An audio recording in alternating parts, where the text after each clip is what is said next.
का हमारा विषय है स्कूल टाइम टेबल या विद्यालय समय सारणी।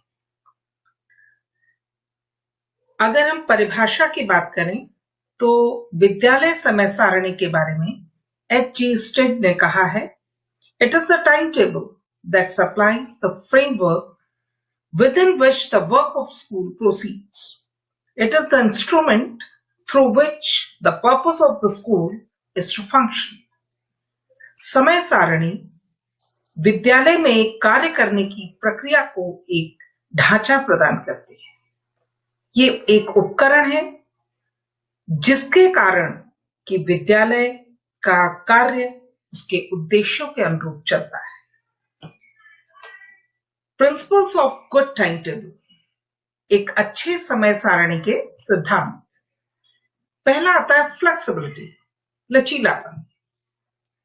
हमारा जो समय सारणी है उसको लचीला होना चाहिए, एडजस्टेबल होना चाहिए, उसमें नई नई चीजों के लिए स्थान होना चाहिए और समय समय पर उसमें परिवर्तन करने की भी संभावना होनी चाहिए, उसको रिजिड नहीं होना चाहिए।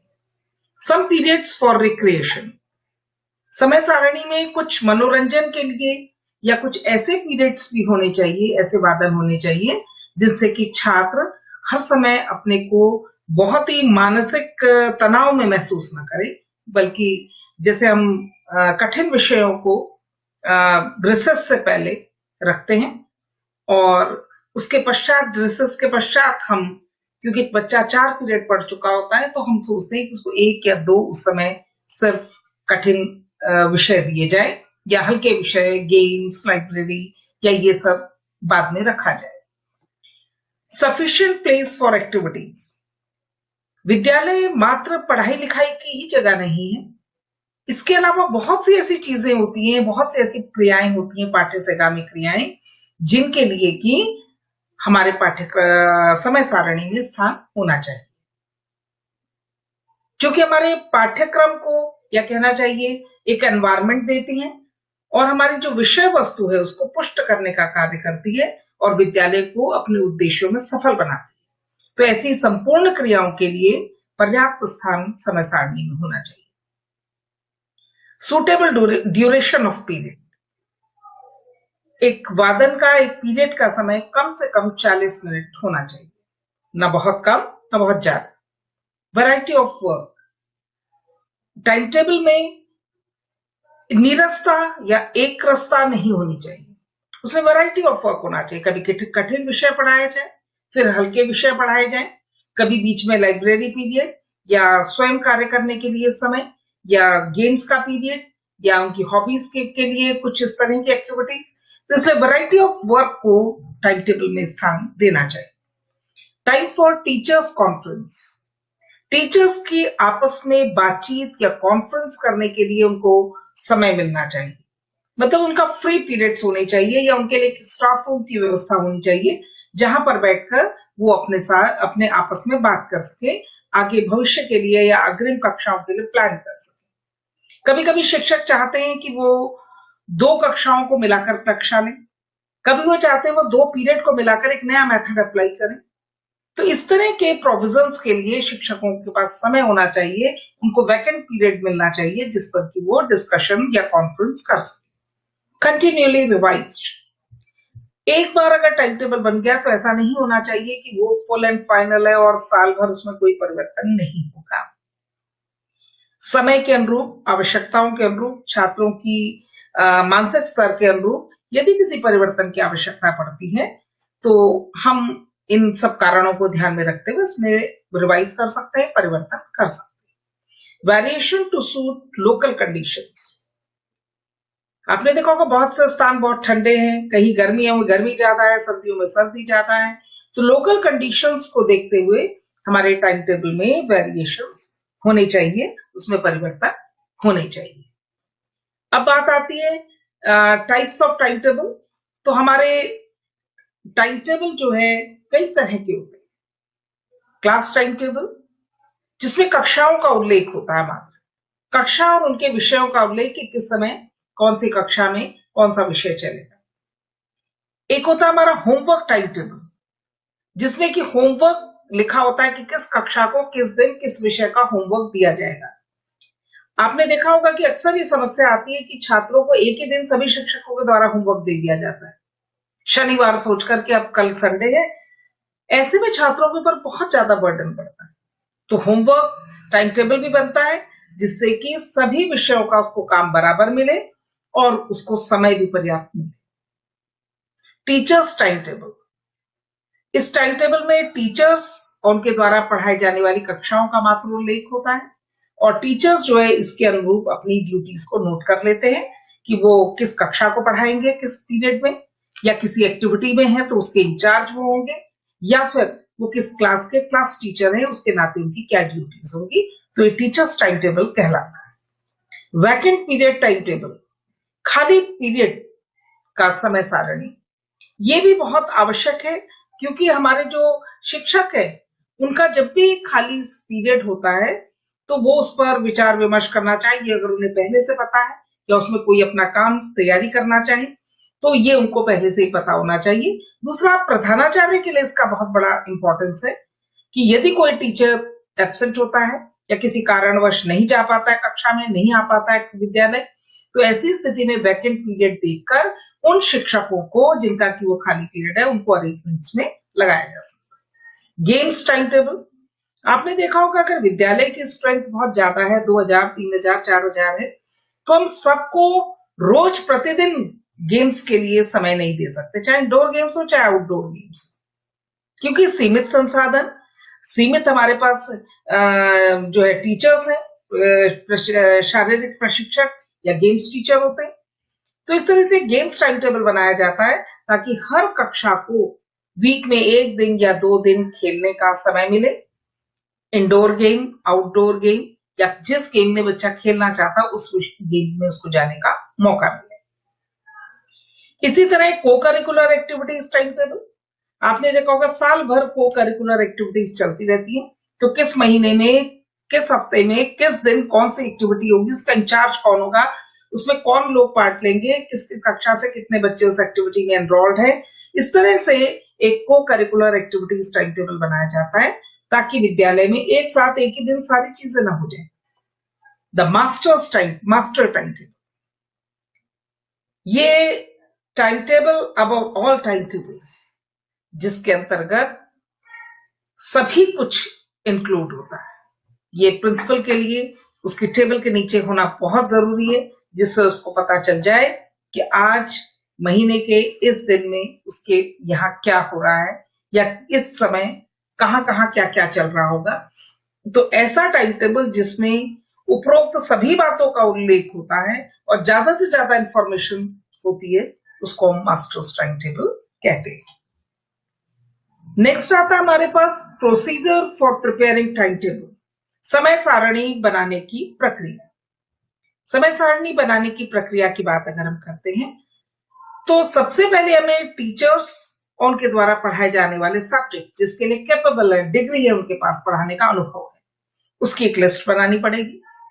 एक लिस्ट क्लासरूम की बनानी पड़ेगी कि विद्यालय के अंदर कितने कक्ष हैं। List of sections along with the subject, उन कक्षाओं के कितने सेक्शंस हैं, उनमें कौन कौन से विषय पढ़ाए जाने, ये सारी लिस्ट जो है प्रिपेयर कर ली जाती है।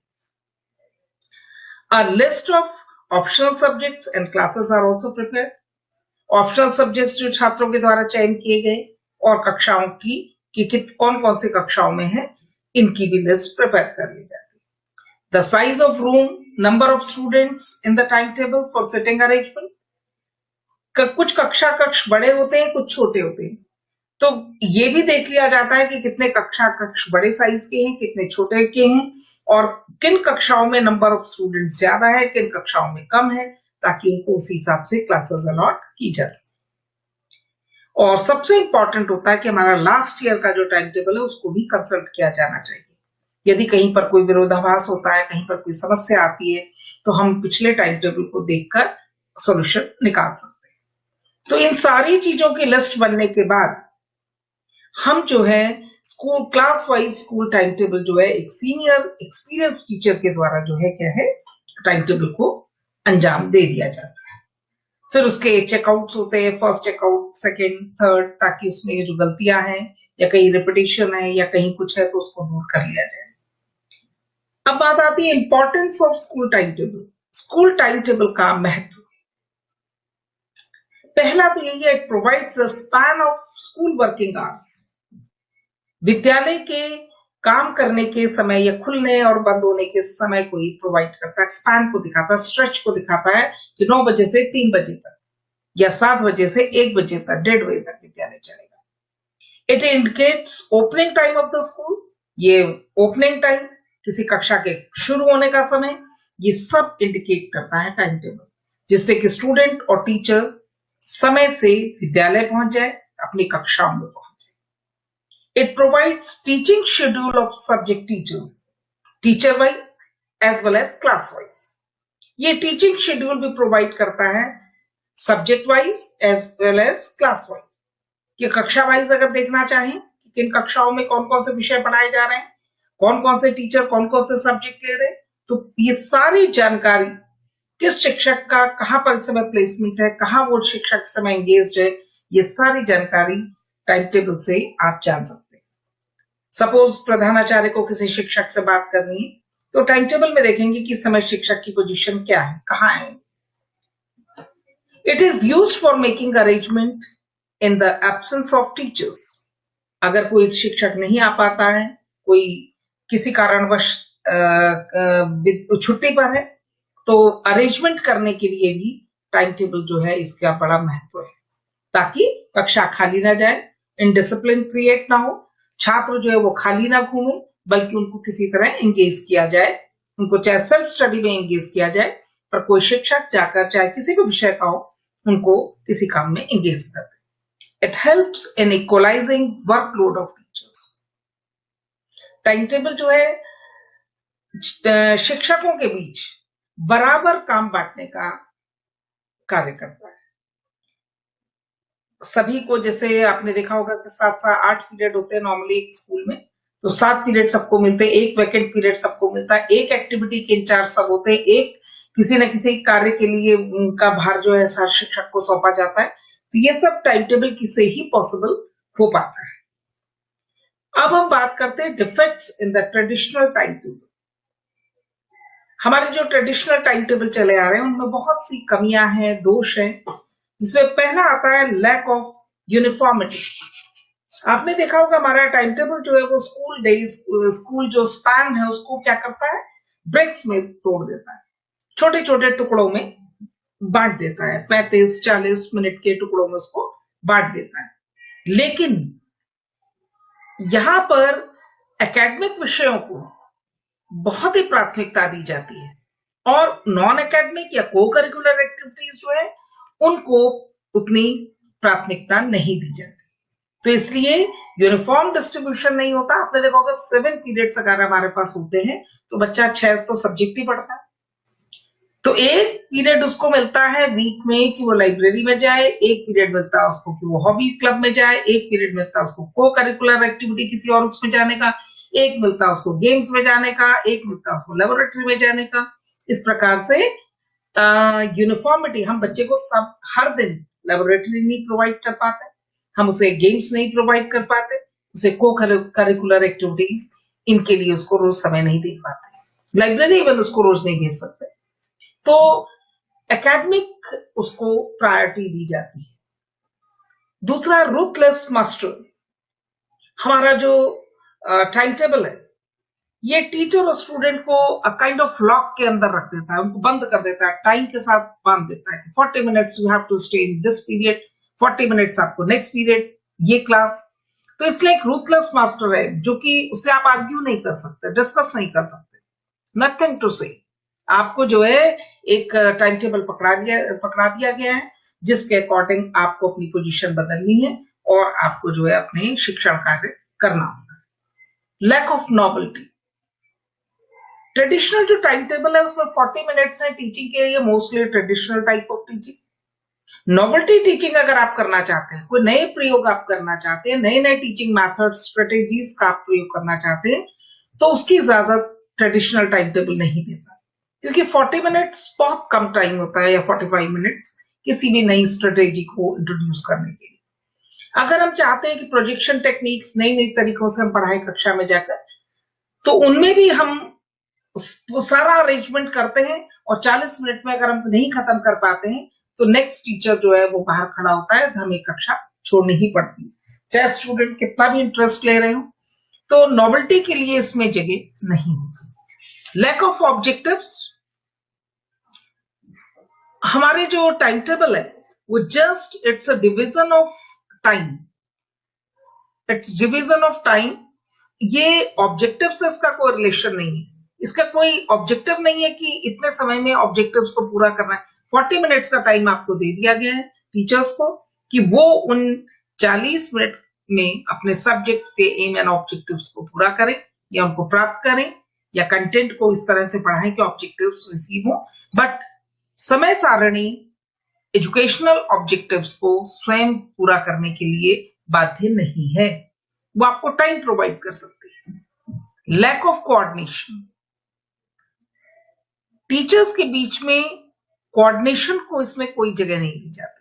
जैसे मैंने अभी पीछे भी बात की थी टीचर्स कॉन्फ्रेंस की, कि अगर 2 शिक्षक कंबाइंड क्लास लेना चाहें, 2 शिक्षक टीम टीचिंग करना चाहें, 2 शिक्षक जो है वो 80 मिनट्स का पीरियड करके नई मेथोडोलॉजी का प्रयोग करना चाहें, तो इस तरह के कोऑर्डिनेशन के लिए यहां पर जगह नहीं है, क्योंकि रूथलेस मास्टर है।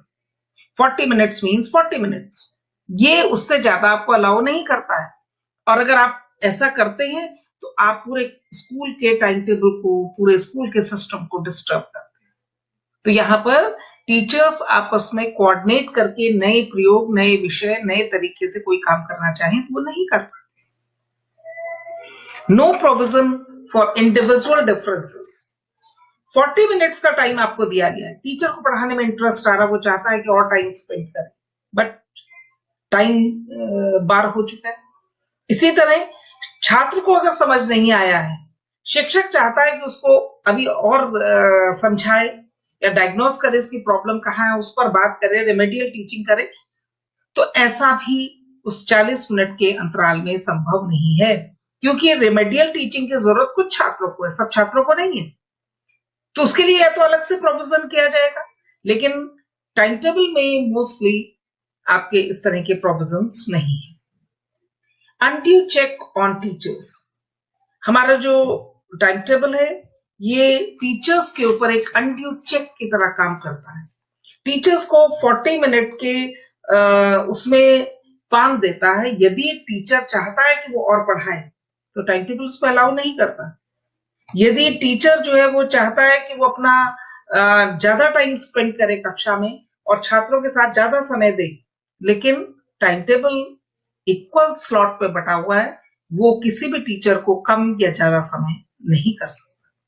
तो एक अनड्यू चेक है टीचर्स के ऊपर कि वो अपनी इच्छा से इसमें कुछ भी नहीं कर सकते।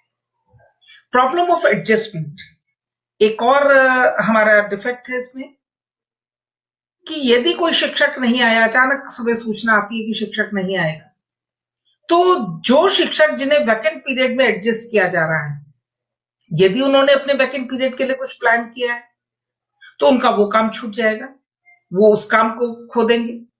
यदि उन्होंने उस जैसे आप ये देखिए कि सपोज बारिश हो गई और गेम्स का पीरियड था बच्चों का, और गेम्स का पीरियड चला गया, तो बच्चे तो वीक में एक दिन उनके बाद गेम का पीरियड आया था और वो भी चला गया, वो बरामदे में खड़े रहे, देखते रहे।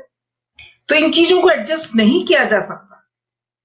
इसी प्रकार आपने आज बहुत इंपॉर्टेंट लेक्चर लेना था, फर्स्ट पीरियड आपका था साइंस का सपोज, और इतने में आपको पता चलता है कि आज कॉलेज में कोई वीआईपी आ रहे हैं, तो कॉलेज का जो आपका मॉर्निंग जो असेंबली है वो बहुत बड़ी होगी और वहीं से वो एड्रेस करेंगे, तो पता चला कि आपके 40 मिनट्स जो है उसमें चले गए। तो आपने जो तैयारी की थी पहले, आपने जो एक्सपेरिमेंट या आप डेमोन्स्ट्रेशन कराना चाहते थे या आपने विशेष तैयारी कक्षा के लिए की थी, उसको आप कुछ नहीं कर सकते क्योंकि वो टाइम तो गया। तो इस तरह से हमारे जो ट्रेडिशनल टाइम टेबल है उसमें बहुत सारे डिफेक्ट्स हैं और जिनको दूर करना भी मुश्किल है, क्योंकि इतनी ज्यादा पॉपुलेशन है स्कूल्स की। स्कूल प्लांट मैंने आपको बताया था कि स्कूल प्लांट में इतने सारे रिसोर्सेस हमारे पास होने के बावजूद बच्चों की जो संख्या है उस पर डिपेंड करता है कि हम बच्चों पर कितना ध्यान दे पाएंगे। यदि नंबर ऑफ स्टूडेंट्स बहुत ज्यादा है स्कूल में तो बच्चों के ऊपर उतना ध्यान देना संभव ही नहीं है। टाइम टेबल में उतनी एक्टिविटीज को स्थान देना मुश्किल ही नहीं, बहुत नामुमकिन। Problems in preparing school time table. अब विद्यालय का समय सारणी तैयार करते वक्त बहुत सी समस्याएं हमारे सामने आती हैं।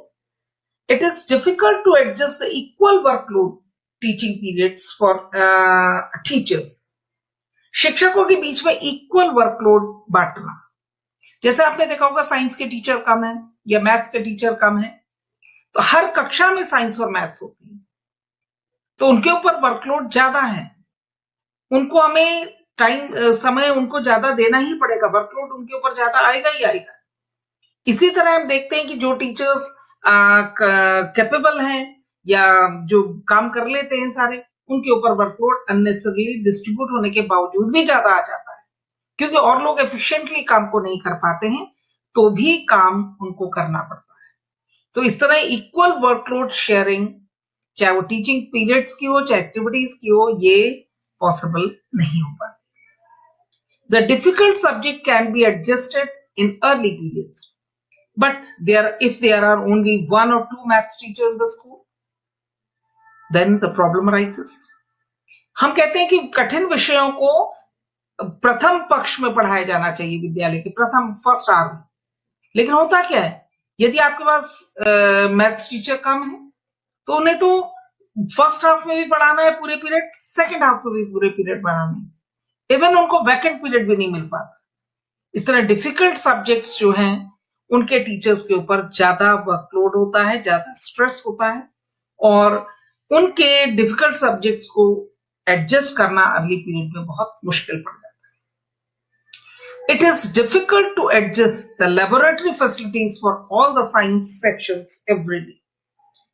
अगर हम ये सोचें कि हर साइंस के स्टूडेंट को, अगर 11th-12th में आपके पास साइंस है तो लेबोरेटरी फैसिलिटी आपको प्रोवाइड कर दी जाए, तो वो बहुत मुश्किल काम है जो कि हर रोज नहीं हो पाता टाइम टेबल में एडजस्ट। इसी प्रकार it is difficult to provide the game facility for all students every day. हम कहते हैं कि फिजिकल डेवलपमेंट भी बच्चे का होना चाहिए, लेकिन गेम फैसिलिटी सबको प्रोवाइड डेली नहीं की जा सकती, क्योंकि विद्यालय में छात्रों की संख्या के अनुपात में गेम्स टाइम टेबल बनाया जाता है, या विद्यालय में जितनी सुविधाएं उनके अनुरूप जो है टाइम टेबल बनाया जाता है। एक और प्रॉब्लम आती है, shortage of teachers is the main problem. यदि किसी भी विषय में अध्यापक कम है और वर्कलोड ज्यादा है, तो ऐसी स्थिति में टाइम टेबल प्रिपेयर करना बहुत मुश्किल काम हो जाता है। अब हमारे पास आता है role of teacher in school time table. विद्यालय के समय सारणी में शिक्षक की क्या भूमिका है? आपने देखा होगा कि अगर तैयारी करने की बात कही टाइम टेबल बनाने की, तो एक सीनियर टीचर जो है या जो बहुत एक्सपर्ट एक्सपीरियंस टीचर है, उनको ही टाइम टेबल बनाने को दिया जाता है, जिससे कि मोस्ट ऑफ टीचर्स को सेटिस्फाई किया जा सके। और शिक्षक का रोल क्या है कि टाइम टेबल को नोट करना, कक्षावार टाइम टेबल को नोट करना, विषयवार उसको नोट करना, एक्टिविटी जिसके लिए कि उनको इंचार्ज बनाया गया है उसको नोट करना, और जिस क्लास के लिए वो क्लास टीचर है उनको नोट करना। अपने रोल्स को अच्छे से करने के लिए उन्हें ये सारी टाइम टेबल्स की कॉपी अपने पास रखनी पड़ती है। If a class is vacant, तो a teacher has to engage the class. एक रोल ये भी है। कभी कभी ये होता है कि विज्ञान की कक्षा है और वैकेंट जा रही है और हम हिंदी के टीचर को कहते हैं कि आप वहां चले जाओ, तो ही हैज टू गो। ऐसा वो नहीं कह सकते कि मैं ये नहीं करूंगा। अ class is an unit of school. एक किसी भी विद्यालय की एक सबसे छोटी यूनिट है कक्षा, और अगर कक्षा का management, class management of teacher are good, अगर शिक्षक कक्षाओं को अच्छे से मैनेज कर पाते हैं तो आउटकम्स भी अच्छे होते हैं, और यही रिफ्लेक्ट करता है कि किसी भी स्कूल का मैनेजमेंट जो है वो अच्छा है या खराब। If class management is good, then school management is also good and results are Very good. Thank you. Thank you very much.